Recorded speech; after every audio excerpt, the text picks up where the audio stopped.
나는 바로 어떠냐면은 나로 하여금 매우 내가 용기가 있는 그러한 사람으로 내가 바뀐다. 바뀌는 것처럼 내가 생각을 한다고 하는 거죠. 그러니까 볼 때는 이 돈은 일종의 전도시키는 그런 어떤 것이다. 그러니까 가장 아까도 얘기했지만은 가장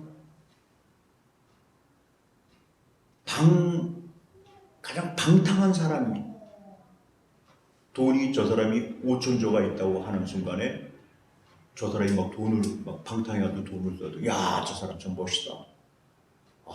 그러니까 가장 방탕한 사람이 어떻게 보면은 가장 절제가 있는 그런 사람. 야, 저 사람 돈이 있는데 저 정도밖에는 안 쓰는구나. 저 사람 뭐 엄청 많이 쓸 텐데 5천조씩이나 있으면은 마음대로 뭐 자기가 하고 싶은 대로 막 쾌락적으로 막 지나가고 지내도 저 사람 오히려 저 사람이 절제 있는 사람으로 이제 보이게 되는 거죠. 왜? 돈이 있으면 저 정도는 충분히 하지 뭐 돈이 저 정도 있는데 뭐 더해도 더하지 않는 게 참 저 사람 좀 대단하다. 자기에게 사람 이렇게 생각합니다. 그러니까 이 사람이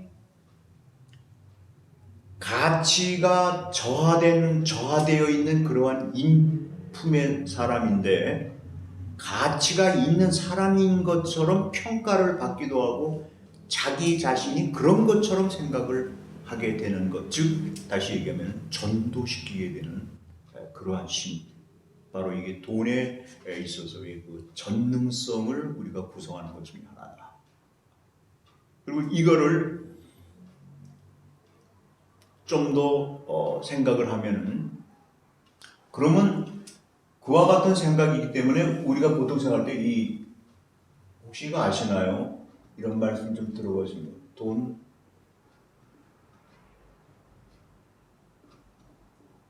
환원주의. 이 돈은 뭐냐면은 모든 것은 결국은 돈 문제로 귀결된다. 예를 들면 이제 국가 간의 전쟁도 가만히 보면은 그 무지무지한 그 살생을 일으키고 그 잔혹한 걸 보면은 이렇게 돼 저것은 결국에는 돈 문제로 저렇게 생긴 것이야. 혹은 거대한 전쟁이 일어났음에도 불구하고 그래가지고 많은 사람들이 죽음에도 불구하고 그리고 막 죽이고 죽는 그런 사람이 됐을 때 당신네 국가에 돈을 국민당 모두 다 1,000억 원씩 다 국민당 다 주겠다 그러면 어떻게 됩니까? 그 전쟁할 사람이 있습니까? 당장 이제 우리 화해합시다. 제발 그 돈 좀 주십시오. 이렇게 나오지 않겠습니까? 그러니까 아무리 잔혹한 그러한 것도 결국에는 돈에 의해서 해결될 수가 있다. 혹은 모든 가치를 돈으로 다 살 수가 있다라고 하는 사고방식. 이게 우리가 이제 돈 환원주의라고 볼 수 있습니다. 이게 좀 더 나가게 되면은 전 세계에 있어서의 역사라고 하는 것도 가만히 따지고 보면은 돈 문제에 의해 가지고 역사는 바로 결정이 되는 것이다. 뭐 이런 사고 방식들, 이런 것이 이제 소위 이제 돈 환원주의다. 뭐 이렇게 규정될 수 있지 않겠습니까? 자, 여기에서 이제부터 문제는 과연 돈에 대한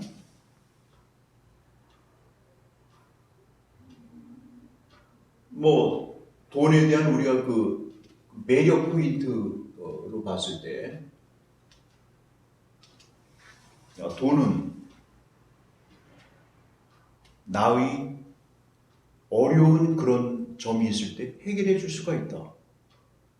예를 들면은 내가 인간은 노동하는 동물에서 인간의 활동에서는 뭐가 나옵니까? 우리 그 한나라드 선수들이 말씀하시지만 노동이 있고요. 그 다음에 작업이 있고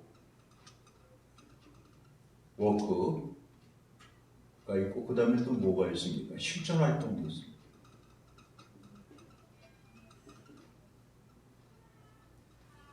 실천 활동이라고 하는 거는 우리가 이제 공적인 삶을 이제 형성해 나가는 거예요. 그리고 개인에 의해서라기 개인의 개인적인 그러한 모든 역량도 하나의 공적인 활동에 가가지고 거기에 속해 있는 모든 사람들에 있어서의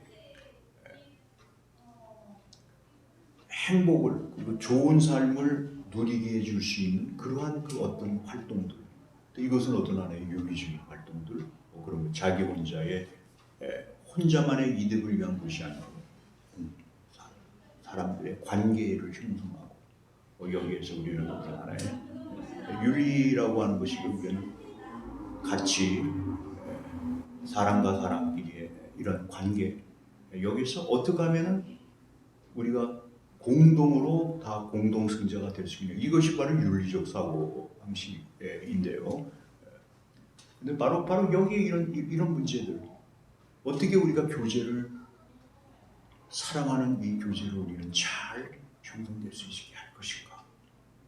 뭐 이런 문제들이 바로 윤리 문제 아니겠습니까? 이런 것이 하나의 이것이 바로 하나의 실천, 그런 게 실천입니다. 그러니까 실천이라고 하는 게 뭐 이론을 있는데 뭐 이론인데 야 너 이론적으로 말만 하지 말고 좀 실천을 좀 해. 뭐 그런 의미에서 실천이라기보다는 그 어떤 공적인 그런 것에 의해서 자신의 정신을 잘 발휘하게 하고 뭐 그런 것들이 일종의 그 실천 활동이라고 할 수가 있습니다. 자, 그러면은 여기에서 이 돈이라고 하는 것의 매력이 오는 거는 첫째는 뭐냐면 인간으로 하여금 어떻습니까? 오로지 생존하게 하는 마치 동물이 있죠. 그 짐승들이 오로지 생존하기 위해서 하는 그러한 하나의 그 노동을 얘기해주고 있습니다. 자, 그러면 돈이 많으면 많을수록 무엇이 오냐면은 사람이 여기에서 자기의 노동의 질구에서 자신을 벗어날 수가 있게 만드는 것이죠. 그리고 뭐 여러 가지 이제 워크에서 오게 되는 그러한 문제들, 뭐 그런 것들을 사람들은 잘 발휘할 수 있게 만들고 그리고 이와 같이 우리가 실천 활동을 하게 되면 이 실천 활동도 우리가 잘 해가지고 정말 돈이 있으면 실천 활동을 잘 이게 그러니까 돈의 그 이득을 가지고 나서는 정말 이 실천적인 활동을 잘 해나갈 수 있도록 도움을 갖다가 주는 것이죠. 자, 그런 의미에서 우리가 돈에 대한 우리가 이제 매력을 느끼게 되죠. 그래서 어떤 분들은 또 그거 있지 않습니까? 개인이 단지 생존할 뿐만 아니라 노후에 내가 좀 더 편안하게 여생을 보내고 그리고 내가 원하는 대로 내가 이렇게 잘 이렇게 생활하게 하면 건강을 유지하게 하는 그러한 그 삶을 살게 만들 것이다. 그런 의미에서는 상당히 그 돈이라는 게 매력적인 것이 오게 되는 거죠. 자, 그래서 어떤 분들은 이렇게 얘기를 하고 있습니다.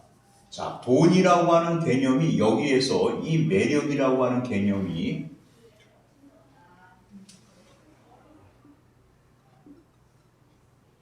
이쪽에 선에 서게 하는 것과 여기에서의 우리가 이 BL로 가게 되는 이러한 삶을 살게 만드는 이 돈에 대한 소리 어떻게 해서 이렇게 되게 되고 이렇게 되냐 이것이 우리에게 오게 되는데 그래서 소페나와 선생님 같은 경우는 이런 얘기를 하고 있어요. 돈은 바닷물과 같아가지고 많이 먹으면 먹을수록 더 목마르게 한다. 뭐 이렇게 또 얘기하고 계시면서 예를 들면 돈이 오로지 소유된 돈을 갖다가 자꾸 플러스만 시키는데 그러니까 자기가 가지고 있는 은행 잔고 를 갖다가 계속해서 높이는 데만 사고방식을 가지고 있는 분들. 그러면 은행 잔고를 점점 높이는 것만 관심을 가지고 거기에 대해서 열정을 가지고 있는 순간에 과연 그 사람은 깊은 곳에서 무엇이 되겠는가? 이 은행 잔고라고 하는 것이 딱 들어가게 되면 자 1억이 거기에 들어가 있습니다.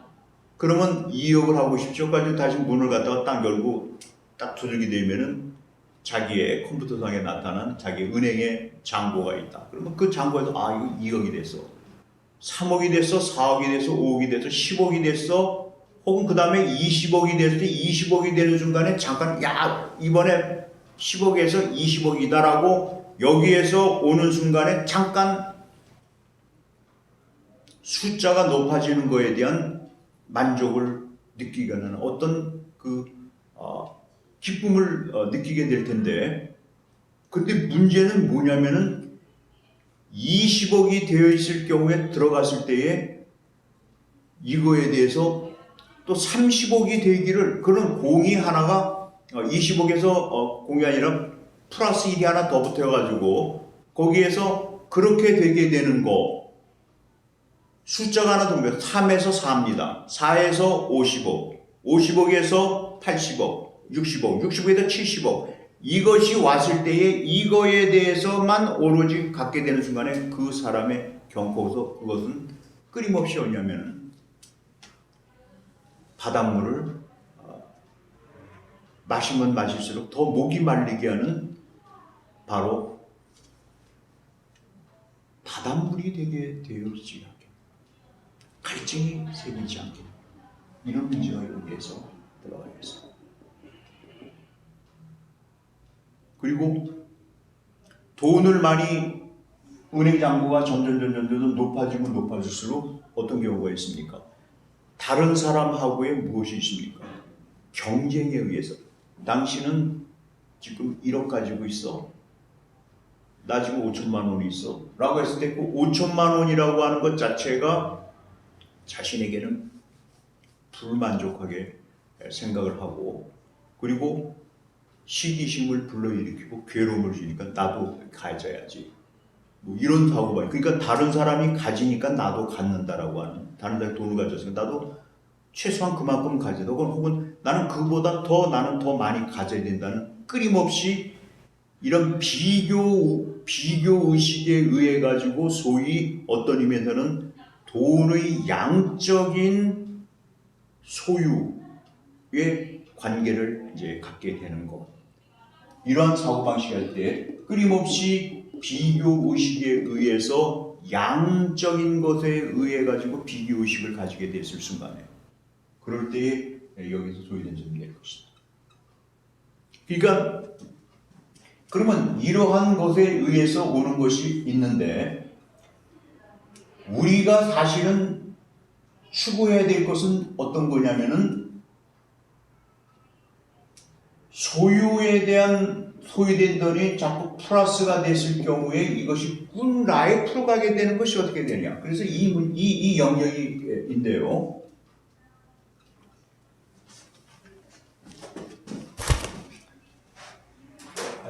죄송합니다. 자, 이 영역에서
이 영이 없어졌습니다.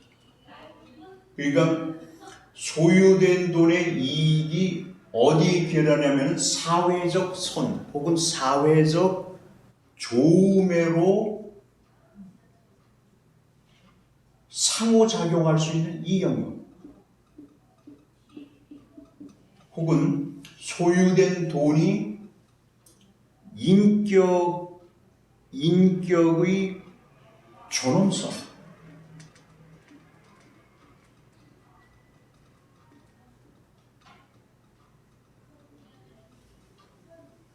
이것을 보호해주고 그리고 인격의 존엄성을 실현시킬 수 있게 만드는 이 영역.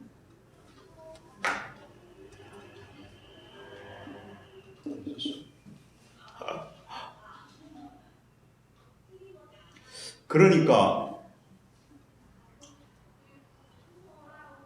그 게오르그 진밀 그 선생님께서 그분은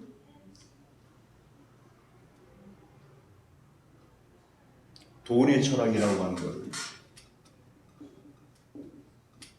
그 위대한 저서를 쓰셨잖아요. 유대계 독일인 학자이신데, 이 돈의 철학에서 가지고 있는 것은